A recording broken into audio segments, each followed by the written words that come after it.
Bonjour Monsieur Fovi Katakou. Bonjour. Ces derniers jours, nous suivons avec effroi l'évolution de l'actualité dans notre pays. Et l'une des actualités qui nous attire le plus, c'est l'histoire malheureuse de cette jeune dame-là qui est partie accoucher et qui malheureusement est décédée avec son enfant dans des conditions assez regrettables. Nous voudrions savoir comment vous suivez cette actualité. Oui, c'est une nouvelle très triste. Une jeune femme pleine d'avenir qui n'a que 29 ans, selon les témoignages des parents, qui est morte en couche, en terme, qui est allée à l'hôpital. Elle a été importante. Elle est allée à l'hôpital pour donner naissance. Et selon le dire, elle est tombée de la table par négligence. Et c'est une information qui circule sur la toile.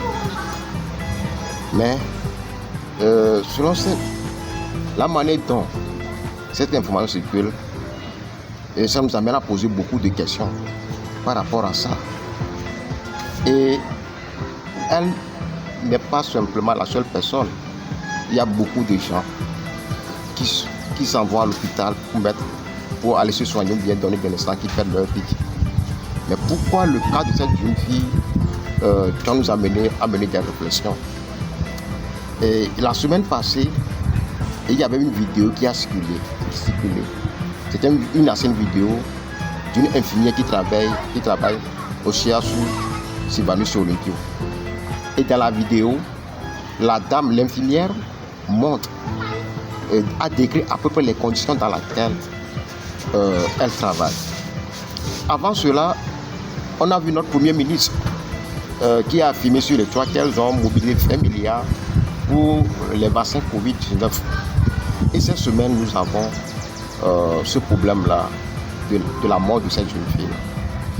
Et pour moi, et pour la plupart des gens, la faute revient aux sages-femmes. Là, je me suis posé beaucoup de longues questions. Oui, beaucoup de femmes enceintes nous disent ce qu'elles vivent dans nos hôpitaux par rapport aux sages-femmes. Est-ce qu'on peut réduire le problème là uniquement aux sages-femmes? Parce que quoi? Ce qui s'est passé à Otrivicondi n'est pas simplement de Otrivicondi, mais ce n'est pas la seule chose qui a été passée comme ça à Otrivicondi. Ce sont des problèmes que nous avons régulièrement et récurrents dans nos CMSS, dans nos dispensaires, dans nos hôpitaux. Comment il faut résoudre ce problème-là? Et quand on voit le problème des infirmiers dans nos hôpitaux, combien d'infirmiers avons-nous pour le nombre des patients? Et comment est-ce que les hôpitaux sont créés par rapport à une agglomération?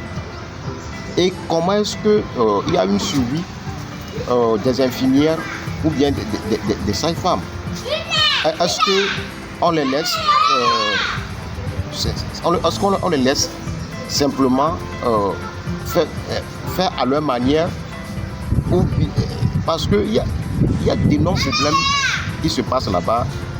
Et est-ce que c'est un problème lié à la formation de ces agents, de ces sages-femmes? Oui, on peut dire plus ou moins un problème lié à la formation. Parce que quoi? Parce que le problème n'est pas simplement un des problèmes isolés. Ce n'est pas seulement 1, 2, 3 cas. Mais c'est devenu de plus en plus récurrent. Et quand on va dans nos hôpitaux publics, on a tendance à y perdre plus de vie, il y a perdre quelque chose, qu'en revenant, c'est un sauf. Donc, il y a un problème crucial là-bas. Et il y a un problème de formation de la vision du système sanitaire au Togo. Par exemple, moi, je me suis choqué quand j'ai vu une photo de Fognassi dans un hôpital public à côté d'un lit pourri, où dans l'hôpital qu'il était allé, l'hôpital est dans un état délabré. Depuis là, il n'y a rien qui a été fait. Donc, pour moi, la vision politique de la santé, on a l'impression qu'au Togo, le système sanitaire, c'est pour réduire l'espérance de vie, c'est pour détruire les Togolais. Parce qu'on se pose la question, qu'est-ce que la santé pour ceux qui nous gèrent? Si effectivement les gens pensent que la santé, ça peut amener un plus-value, parce qu'on aura des individus, des hommes en bonne santé, ce sont des gens qui vont travailler plus pour l'économie. Mais ici, on a l'impression que, bon, on pense que la santé, c'est la faveur, ou bien c'est du budgétivore, ou bien c'est de la faveur qu'on fasse aux citoyens. C'est pour ça que, bon, tout est laissé comme ça, parce qu'on ne peut pas comprendre que on va à l'hôpital et on meurt, et ça ne dit rien. Et ce n'est pas simplement ce cas-là. Il y a aussi actuellement le cas où les femmes s'en vont à l'hôpital pour donner des naissances. On dit que bon, les enfants sortent, mais les enfants ont des problèmes de bras. Et les enfants sont obligés d'aller amener des enfants là chez les kinés chaque jour, chaque semaine. Et j'imagine quelqu'un qui est à l'intérieur du pays. Donc, et ce problème de bras des enfants là, c'est devenu une question à la mode aujourd'hui. Et pour moi, si ces choses se passent là, il va falloir qu'il y ait une enquête qui doit être recommandée par rapport à ça. C'est-à-dire qu'il faut un service de qualité. L'humain, on n'est pas des animaux. Il va falloir que les responsables de nos hôpitaux, bien le ministre de la Santé, Nancy Beaufort, on fasse une assise nationale du système de la santé pour voir ce qu'il faut faire. Parce que ça fait 50 ans qu'on est en train de gérer le Togo comme des pirates qui sont là en train de racketter les gens à travers les impôts, les taxes. Or, et ce qu'on dit, parce qu'il y a aujourd'hui 90% des gens qui sont victimes de ce système de santé public là qu'on a. Et il y a aussi un fait qui est là. Quand on fait une crise d'AVC, on va t'amener au l'hôpital sur Tocoin. C'est en ce moment-là on va dire que tu dois aller faire l'analyse dans une clinique privée.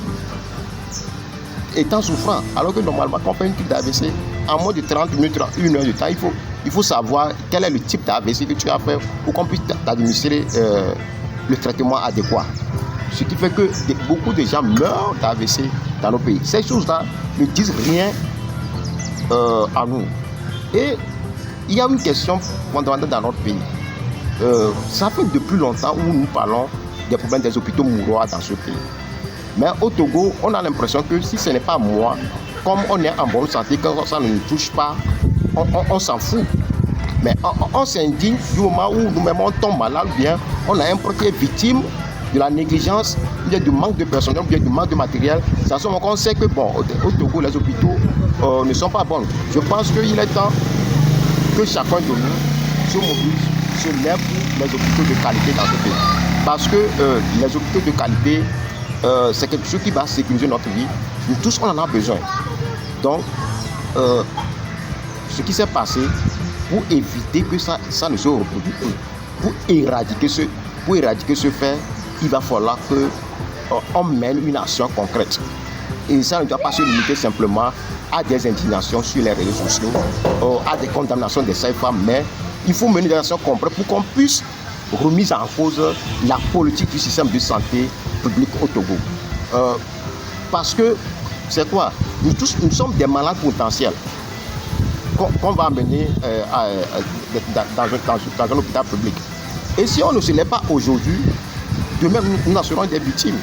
Et non seulement il faut se lever pour un changement radical de la politique sanitaire, mais nous devons exiger que dans chaque commune au moins, on ait un hôpital de qualité et des unités de sapeurs-pompiers dans chaque commune. Parce que le problème de la santé, c'est un problème global. Par exemple, si un accident se passe à un endroit aujourd'hui, les sapeurs-pompiers quittent d'un endroit A pour venir vers l'endroit, le monsieur accidenté. Mais il faut voir l'état de la voiture. Et même tout cela sont des risques d'accident. Maintenant, quand on transporte la personne pour aller à l'hôpital, il y a un problème là-bas que les premiers soins, il faudrait que la personne accidentée paye lui-même les premiers soins. S'il n'y a personne qui l'accompagne, on laisse la personne là-bas. Et dans nos hôpitaux, vous pouvez voir que dans le public là, on fait du sérum des gens dans les allées. Et ce sont des choses qui doivent nous indigner. Donc, j'interpelle à nous tous. Nous devons avoir une conscience citoyenne cette fois-ci. Il ne faut pas que la mort de cette jeune fille se termine comme ça, par quelques jours, quelques semaines d'indignation et de ressources. Nous devons mener des actions concrètes pour dire non, ça suffit comme ça, ou plutôt mourir, soit déjà changé au Togo.